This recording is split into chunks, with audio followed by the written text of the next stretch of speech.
Hi, I'm Tina Ann Middleton, author of the Forestville series, and I would like to welcome you today to the writing journey, where we inspire and encourage each other in the craft of writing.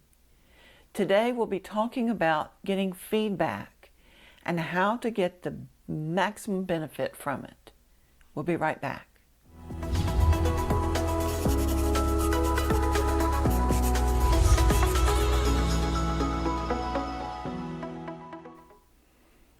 Getting feedback from other readers can be very beneficial, and getting it from other writers even more so. As we learn this craft, it's so helpful to hear from others. But how do we get the maximum benefit from this feedback? Now let me tell you, this is a lesson that I am in the process of learning right now. And as I've mentioned to you before, I am not an expert in writing or self-publishing. Far from it. I'm still kind of new to writing a novel and self-publishing. I'm learning this, and I'm hoping you're learning with me. Now, before we get into talking some more about feedback, let me encourage you to subscribe to my channel. Be sure that you ring the bell so that you get notification of future videos. Also, please follow me on Facebook, Twitter, and my Amazon author page. So let's get back to talking about feedback. First thing that I learned is don't ask for somebody's opinion unless you really want to know what it is. I was concerned about my low book sales. So I went to the Facebook page for a group that I've recently joined. It's called ALLI, Alliance of Independent Publishers. And I put my question in there. You know, my book sales have gone down. Can somebody check it out for me? Check out my books and, let me know what you think I could do.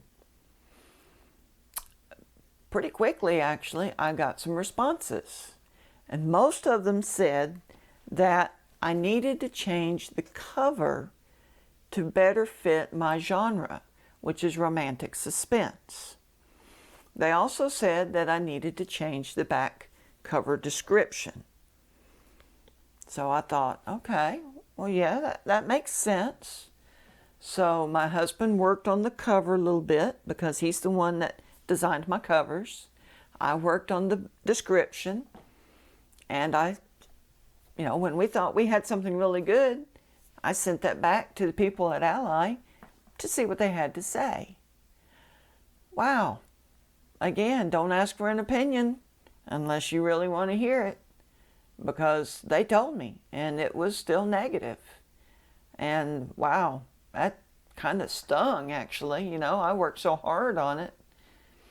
Now, one thing that you've got to do, if you are asking for this feedback from, say, other writers, other self-publishers, consider carefully what opinions, what feedback that you get back. Some of these writers, some of these self-publishers, they have lots of experience. They've been doing this for a long time. They know their stuff. Some of them, maybe not. They could be new, like me, or like some of you. But hey, they're a member of this forum. They're going to put their 2 cents worth in. So, and even those who have experience, they're going to have varying opinions. So this is something else that I have to learn. I can't please everybody. It could be that I would change this description. In fact, I did. Some people said, no, that's still not right. It's still too much, still this, still that. Others said, yeah, that's better, go with it. One person told me another way that I could write it that was similar, but had some really good changes. So I have to look at that and decide, okay, who do I listen to? Whose opinion would I go with? Because I can't please all of them. And really, I'm not out to please them. I'm looking for a way to improve my description. So study what they tell you, and then you decide what's going to work best for you. It's what I'm having to learn. So I'm going to take another look at my cover, take another look at my description. I did redo the description. I like my new version. And if you go to Facebook, it's going to be a little bit longer. We still have some more tweaking we want to do on both of the books. You may see a new cover sometime in the next few weeks for both books and new descriptions, because we want to freshen it up. We want to make it more attractive.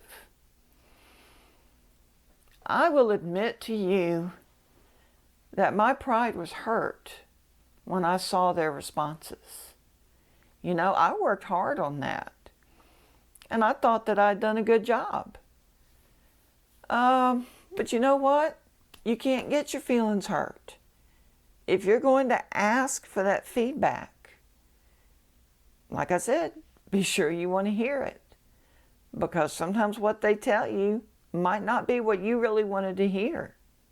I mean, come on, admit it. Some of you out there, you got to be like me. You ask for feedback because you really think what they're going to do is say, oh no, that looks great. Oh no, I think that sounds terrific. I think you should just stay with that. And then when we hear something else, that can throw us for a loop. We're like, wow, you know, that's kind of harsh. But they're not trying to be harsh. They're trying to give you an honest opinion. They're giving me an honest opinion. So I can't get my feelings hurt. It is up to me to decide what I'm going to do with that feedback. Am I going to follow those suggestions? Am I going to follow some of their suggestions? Am I going to disregard the whole thing and go with what I want to do? It's my decision. It's your decision. If you have any feedback you would like to give me on this, if you have any comments, please comment below. I would be delighted to hear what you have learned in the craft of writing. And you have a great week.